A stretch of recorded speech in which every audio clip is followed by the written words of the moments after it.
25 segundos.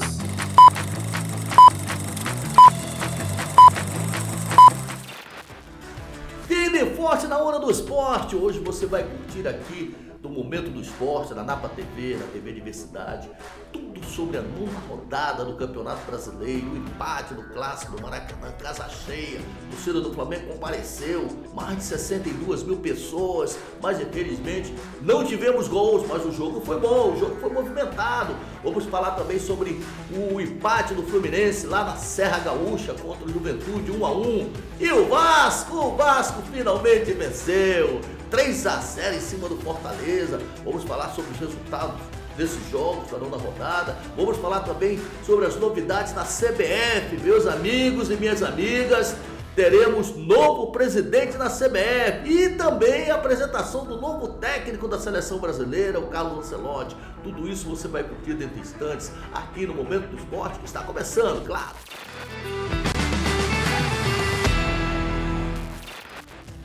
Um abraço do tamanho do Brasil para você, meu amigo, minha amiga, que me acompanha há mais de 38 anos aqui no Momento do Esporte. Olha, foram 18 anos lá na CNT, mais 7 anos na Record, 7 anos na Bandeirantes, 4 anos na TV Caracol, na Rede Caracol de Comunicações nos países sul-americanos.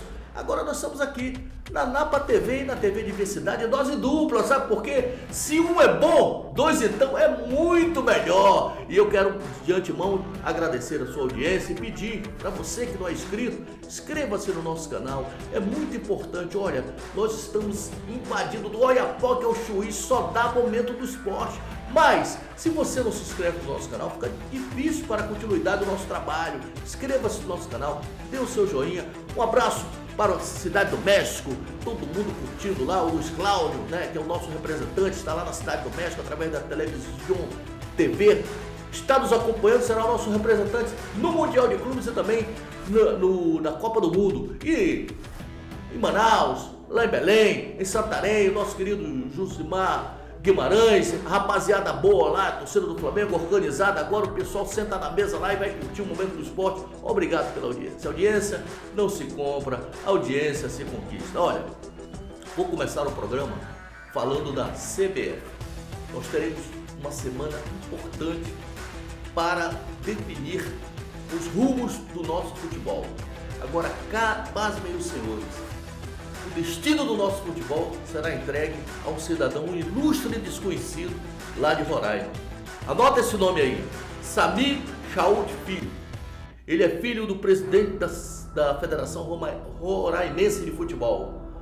Cara, um médico de 42 anos, ilustre e desconhecido. Nunca ouvi falar, eu tô há 40 e poucos anos nesse negócio aqui chamado futebol, transmitindo jogos, 9 Copas do Mundo, né?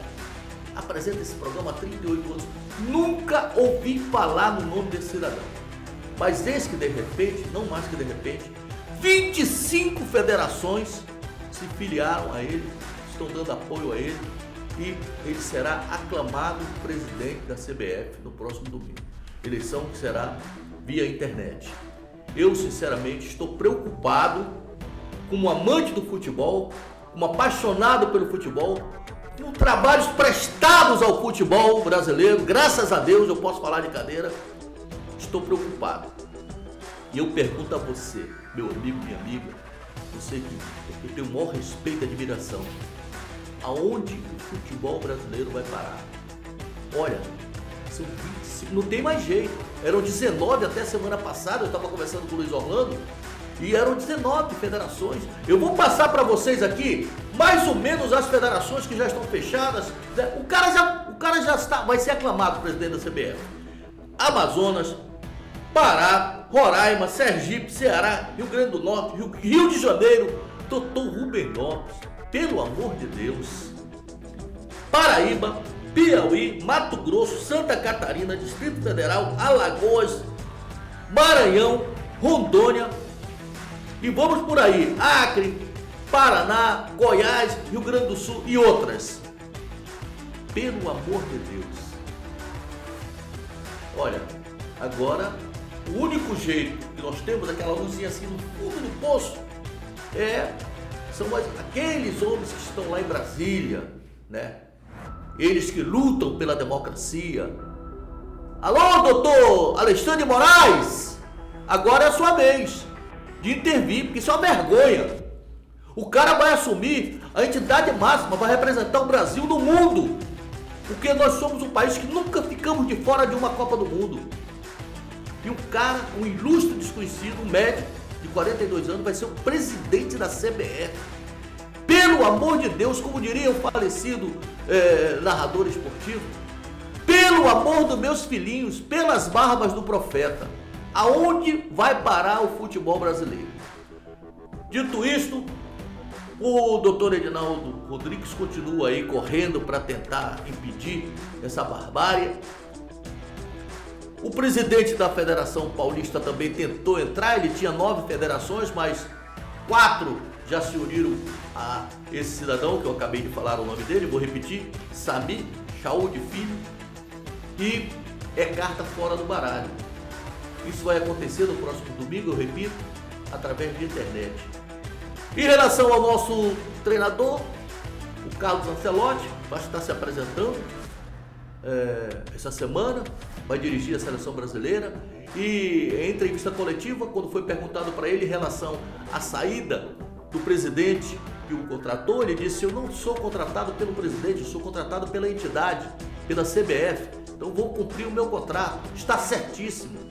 Uma coisa é uma coisa, outra coisa é outra coisa. Eu vou desejar toda a sorte do mundo ao Carlos Ancelotti, que aí sim, foi uma bola dentro, uma boa escolha, e eu tenho certeza que vai fazer a nossa seleção brasileira funcionar, voltar a funcionar, vai dignificar o futebol brasileiro que está, apagado.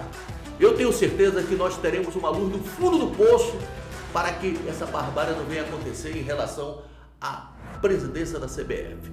Dito isto, vamos entrar agora no futebol brasileiro, Campeonato Brasileiro, 9ª rodada que aconteceu neste final de semana, com os seguintes resultados. Anote aí, pegue o papel e anote, porque foram resultados importantes, hein?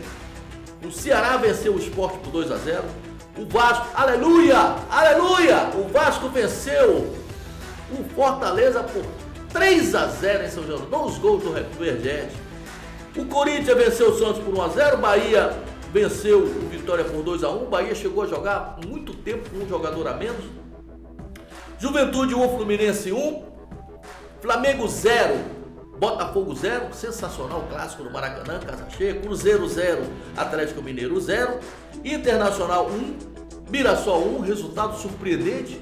O Mirassol estava na frente até o segundo tempo. O Internacional conseguiu empatar. Olhem aí o Mirassol, gente. Montou um timezinho bem ajustado. E o Bragantino perdeu para o Palmeiras por 2-1, né? Depois desses resultados, ficou assim a classificação. Confira comigo aí, você quer saber em que posição o seu time está. Primeiro o Palmeiras com 22 pontos. Segundo o Flamengo com 18. Olha, o Palmeiras botou 4 pontos na frente. Terceiro, Cruzeiro com 17, quarto, Bragantino também 17, quinto, Ceará 15, sexto, Bahia 15, sétimo, Fluminense 14, oitavo, Corinthians 13, nono, Atlético Mineiro também 13, e o Botafogo pulou para a 10ª posição com 12 pontos.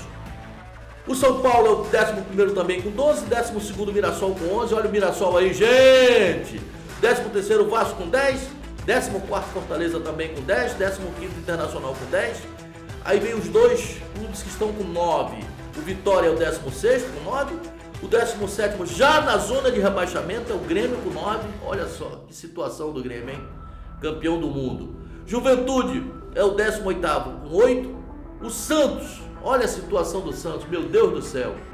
Eles escolheram, queriam o Tite, aí levaram o genérico do Tite, o Kleber Xavier, né?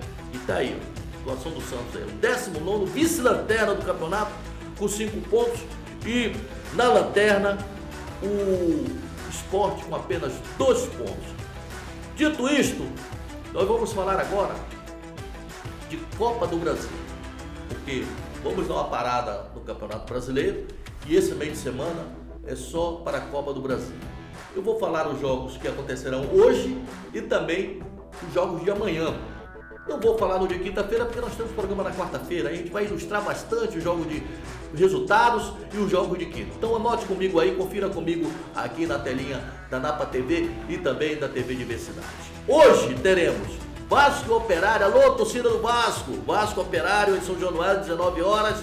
Teremos Atlético Paranaense em Brusque, na Arena da Baixada, às 19 horas. Náutico em São Paulo, lá nos Aflitos, às 21h30. Grêmio e CSA, lá na Arena do Grêmio, às 21h30. Olha, o CSA venceu o Grêmio, hein? O Grêmio, de repente, corre risco de ser eliminado. Vai ter que ganhar bem, porque se fizer o mesmo placar, vamos pro tiro livre na marca dos pênaltis. Amanhã teremos Aparecidense e Fluminense em Brasília, Bahia e Paysandu na Fonte Nova às 19h30, esse jogo do Fluminense também às 19h30. Capital do Distrito Federal e Botafogo na Boca do Jacaré, lá em Brasília também. Fortaleza e Retrô do Castelão às 19 horas. Flamengo e Botafogo, não, peraí, Flamengo e Botafogo da Paraíba, gente. Flamengo e Botafogo do Campeonato Brasileiro, nós tivemos do domingo, foi 0x0, esse é Botafogo da Paraíba. O Flamengo venceu lá por 1x0, né, gol do garoto, da base, né, o Joshua, e agora pode empatar, com certeza. Depois do noticiário do Flamengo você vai saber tudo sobre esse jogo, sobre o jogo também de domingo. O Felipe Luiz deve poupar alguns jogadores, deve entrar com o time misto, porque eu não acredito que o Botafogo da Paraíba crie alguma coisa do Maracanã contra o Flamengo. Mas futebol é futebol, futebol é coisa séria, quando a bola rola, o favoritismo acaba, né? E teremos Corinthians e Novo Horizontino na Neoquímica e Atlético Mineiro em Maringá. Portanto, são esses jogos que irão acontecer hoje e amanhã, quarta-feira. A rodada segue na quinta também. Aí sim, aí nós vamos falar com calma sobre os resultados. Olha, em vez de falarmos do Clube do Seu Coração.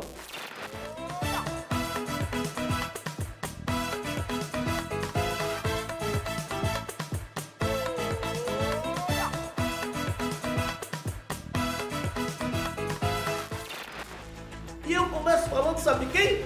Sabe de quem? Tubarão da Gama, o gigante da colina, aleluia, aleluia. Olha, eu vou falar pra você, até liguei com o meu querido deputado Renato Machado, que tava com um sorriso de orelha a orelha, vitória do Vasco, 3x0. Meu irmão, o que saíram de camisas nos guarda-roupas, ainda com cheirinho de naftalina, pra esse final de semana, não está no gibi. O Vasco, 9 jogos sem vencer, conseguiu uma vitória maiúscula em cima, não foi em cima de qualquer time não, gente. Foi em cima do Fortaleza. O Fortaleza, que hoje não é mais um time médio, é um time grande. Vem disputando aí todas as competições, né? E o Vasco impôs o seu ritmo forte, venceu por 3x0, com 2 gols do Vegete, que hoje é o artilheiro ao lado do Rascaeta, do Flamengo, com 7 gols. O Vasco que teve uma nova postura, teve, sabe, um comportamento totalmente diferente. Aliás, jogando em casa, o Vasco é outro. O Vasco, ele fica, sabe, parece que se agiganta com o incentivo da sua torcida. Que a torcida do Vasco é uma torcida fiel, né? Os caras falam lá da Fiel, lá do Corinthians. Eu nunca vi uma torcida tão fiel como essa torcida do Vasco.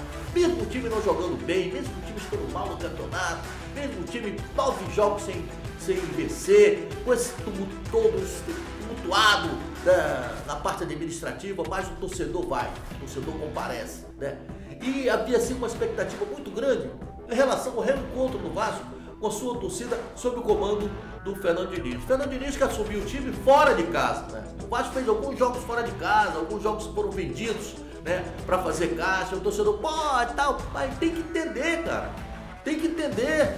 A administração do Vasco é uma administração que poderia fazer coisas melhores, mas não está fazendo por quê?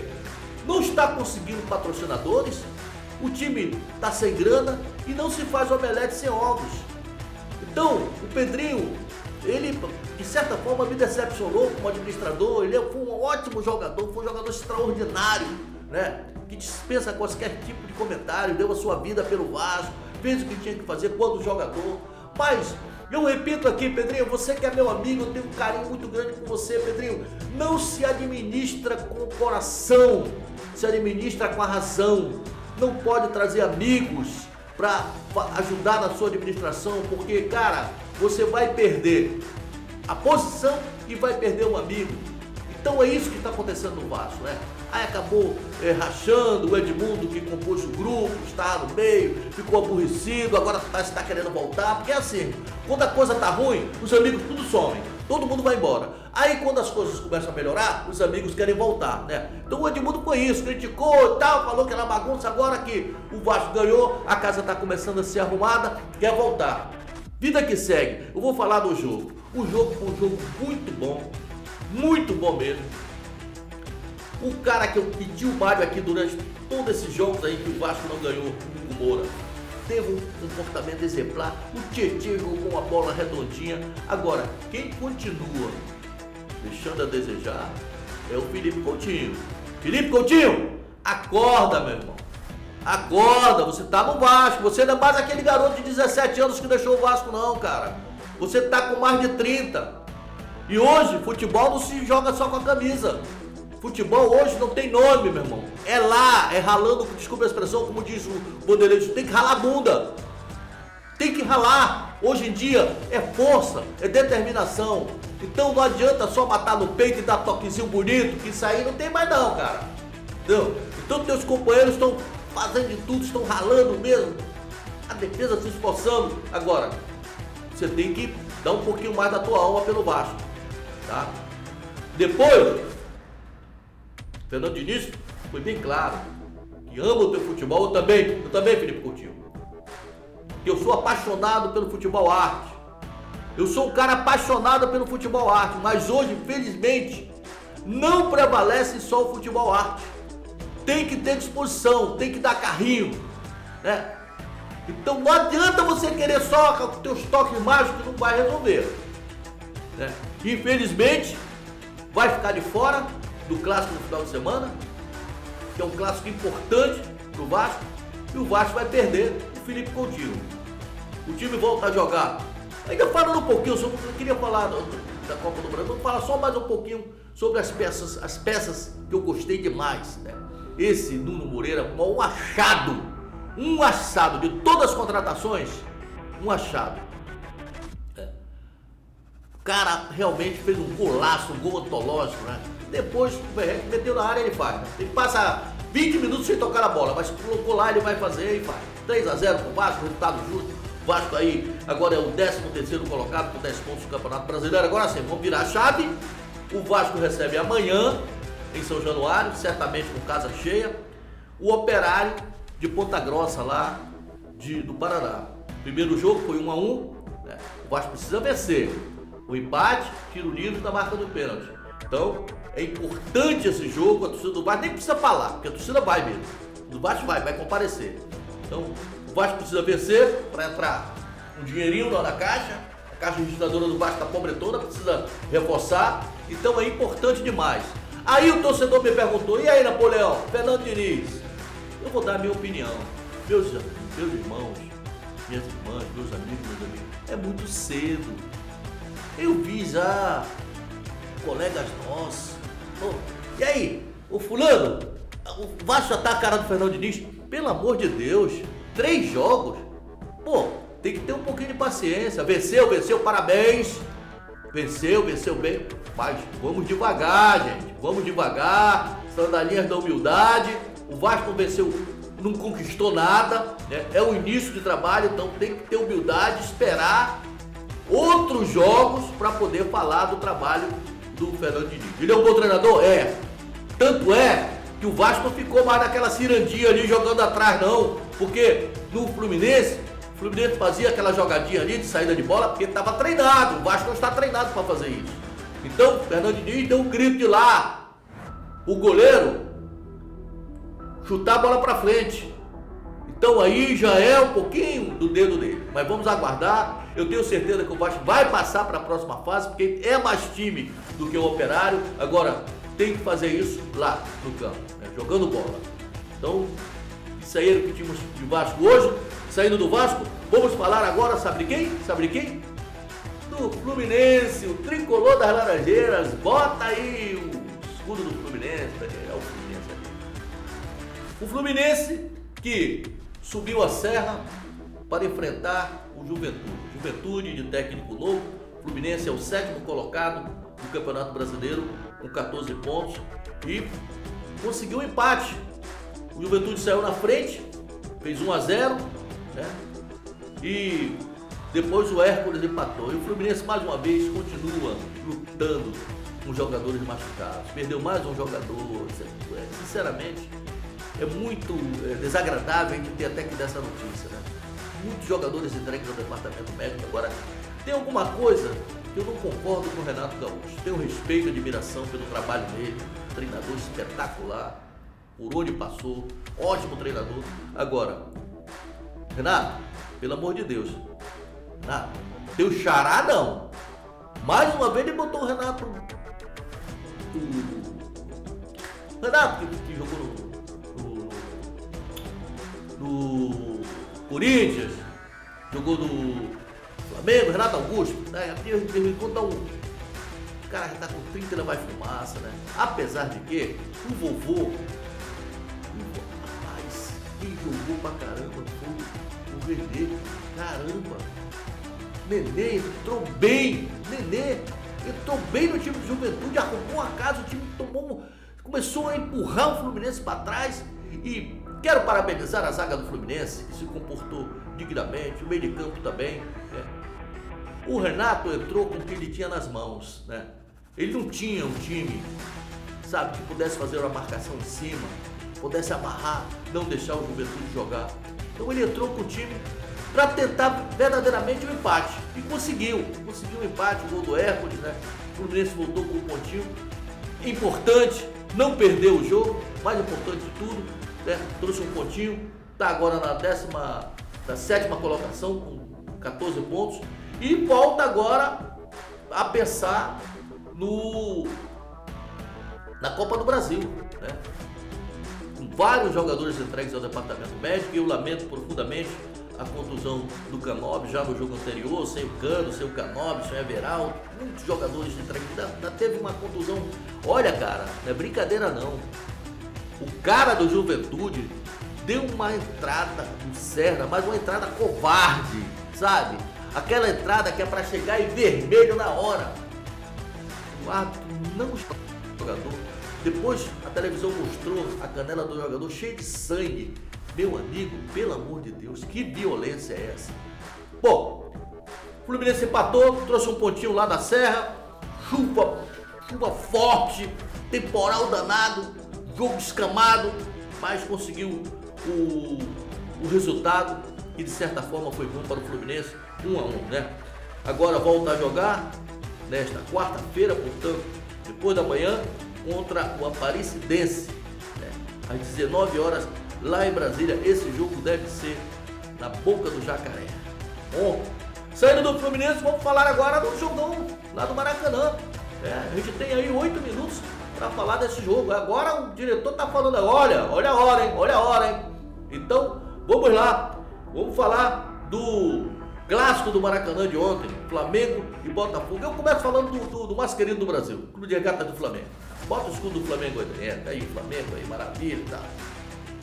Sim, vários titulares, inclusive com a Arrascaeta vetado em cima do laço, né? Jogadores importantes que não puderam jogar, o Pulgar, o Gerson, né? O próprio, uma opção que seria o Alan, o banco, e outros jogadores que ele poupou também, né? O Gerson foi punido, foi expulso, aí ficou de fora. O Flamengo foi uma caricatura do Flamengo que o torcedor flamenguista esperava que fosse colocado em campo, né? O torcedor compareceu, 62 mil pessoas lá no Maracanã, né? Incentivando o Flamengo e tal. Infelizmente, mais uma vez aconteceu, né? O Flamengo criou, mas não conseguiu fazer o gol. No contra-ataque o Botafogo sempre ameaçava, daqui a pouco a gente vai falar sobre o Botafogo. Mas o torcedor do Flamengo está preocupado, porque o Flamengo faz exibições maravilhosas, como fez contra o Corinthians, como fez contra a LDU, né? Mas no segundo tempo cai de produção assustadoramente. E ontem não foi de forma diferente. O time criou algumas situações de jogo. No segundo tempo, o técnico Felipe Luiz fez algumas alterações, demorou um pouco a mexer, entraram o Danilo entrou na zaga, aí depois ele perdeu o jogador de meio de campo, aí teve que consertar, aí conversou com o Léo Ortiz, se ele poderia jogar de cabeça de área, ele tocou a parada, aí teve que fazer uma mudança tática totalmente. Então entraram o Danilo, o Michael, o Juninho, o Varela e o Matheus Gonçalves. Foram as 5 substituições que o técnico Felipe Luiz fez. E no vestiário, mais uma vez, ele explicou que não tem condições de fazer pressão durante os 90 minutos. Os jogadores são humanos, eles cansam. Agora, muito se fala, e eu estou muito à vontade para falar, do José Boto, que é um baita profissional, um cara que sabe escolher bons jogadores para reforçar o masculino do Brasil. Agora, eu acho que ele errou o Juninho. Cara, o Juninho entrou tropeçando na bola, sem tempo de bola. Cara, eu vou te contar uma coisa. Juninho, você tá jogando no Flamengo. Você não tá jogando em clube de segunda divisão, ou até de primeira lá, time pequeno lá da Europa, não. Você tá jogando num dos clubes maiores do mundo, que é o Clube de Regatas do Flamengo. Eu acho que essa escolha aí foi uma escolha ruim. Será que não tinha um outro centroavante para substituir o Pedro? E é bem verdade que alguns jogadores do Flamengo não renderam tudo aquilo que o Felipe Luiz esperava. Quem matou a pau, que foi um grande destaque, na minha opinião, no jogo de hoje, foi o Luiz Araújo. Esse sim, que substituiu o Arrascaeta, jogando pelo meio, criando jogada, caindo do lado direito, caindo do lado esquerdo, criou muitas oportunidades. E o Pedro, não posso cobrar do Pedro, não posso cobrar do Pedro.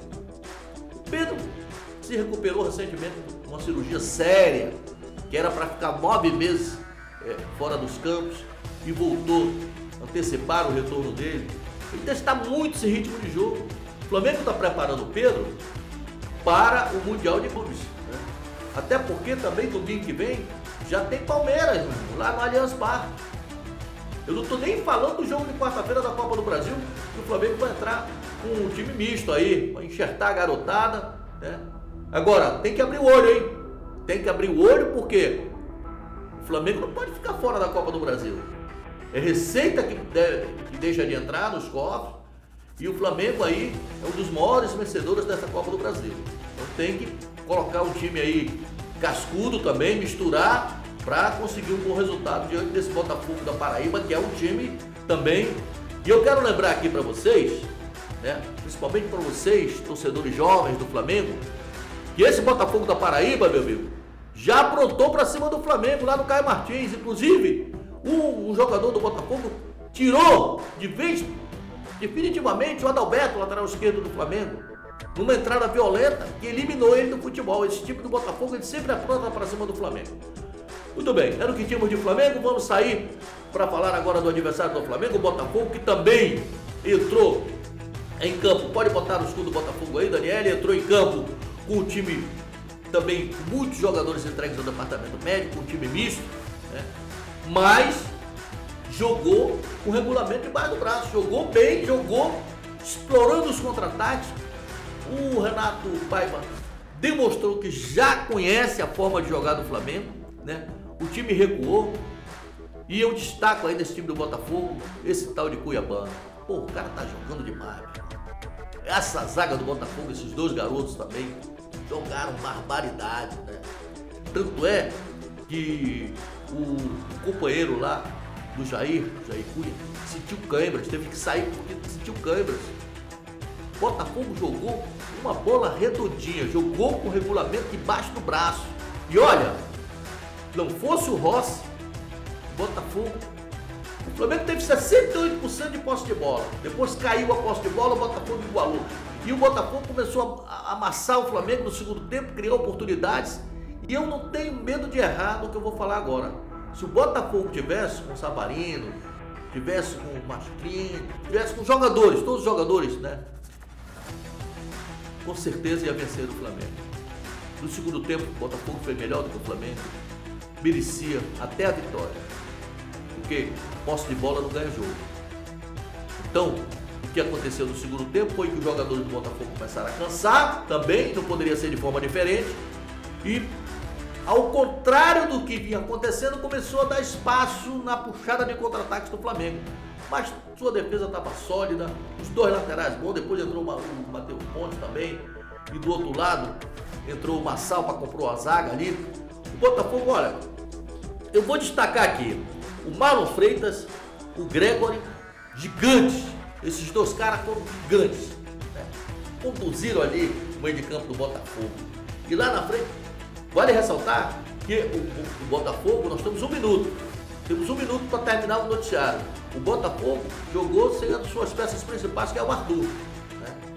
Resultado justo? Sim, resultado justo. Botafogo 0, Flamengo 0. Agora o Botafogo vai pegar mamão com açúcar, vai enfrentar o time do capital de Brasília, né? Esse jogo vai ser aqui no Rio, vai ser lá.